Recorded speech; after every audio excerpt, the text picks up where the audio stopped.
ఏవండి, చందమామ లాంటి మా శ్రీవారు ఆకాశంలోని చందమామ వంక అలా చూస్తూ ఉండిపోయారేంటి? జాబిలమ్మ లాంటి నా శ్రీమతి ఎంతకీ రాకపోయేసరికి మనసుకి ఆరాటం ఎక్కువైంది. ఎదురు చూసిన కనులు అలసిపోయాయి. అందుకే చల్లని ప్రకృతిని చూస్తూ అలా సేద తీరుతున్నాను. అమ్మో, మా ఆయనలో దాగి ఉన్న కవి బయటకొచ్చేశాడు. మీ మాటలు తేనె కంటే తీయగా, మంచు కంటే చల్లగా, వేణుగానంలా హాయిగా ఉన్నాయి. ఇటువంటి ప్రేమ కబుర్లు మీరు రాత్రంతా చెప్పినా వింటాను. మీరు రండి, చెప్తాను. ఇలా కూర్చోండి.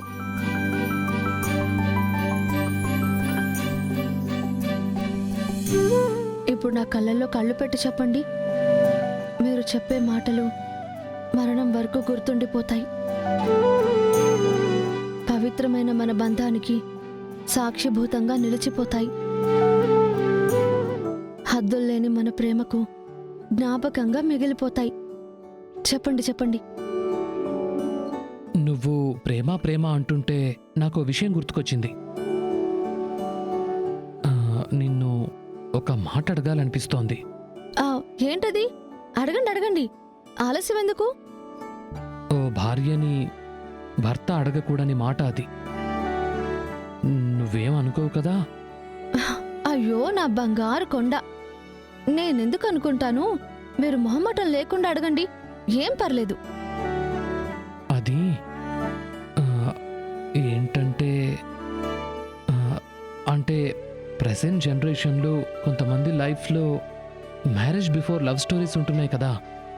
అవును, అయితే నీ లైఫ్లో కూడా అటువంటి లవ్ స్టోరీ ఏదైనా ఉందా అని.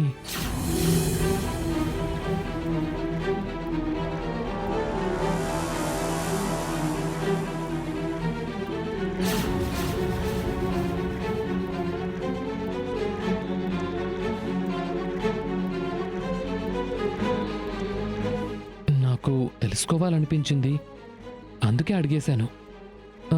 నీకు ఇబ్బంది అనిపిస్తే చెప్పొద్దులే. లేదు లేదు, ఈ విషయం గురించి ఇప్పుడు తేలిపోవడమే మంచిది. మీ మనసు తేలిక పడుతుంది, లేదంటే మీ గుండె బరువెక్కిపోతుంది. అయితే తొందరగా చెప్పు. మీరు అడిగిన ప్రశ్నకు నేను నిజాయితీగా సూటిగా సమాధానం చెప్తాను, వినండి.